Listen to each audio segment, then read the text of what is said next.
ধেমালি কৰা ৰাম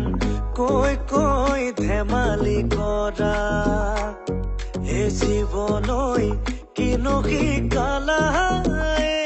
ৰাম ভাগৰি পৰিছো জানা হে মাতি মাতি মাতি কবলে নাই আজীৱন কিবা এটা কৰি চাবলে বলিয়া যৌৱন হেন জানি আজি শুনাচোন যে পতাই ধন কিনো কৰো আজি কোৱাচোন লাগে কিবা খন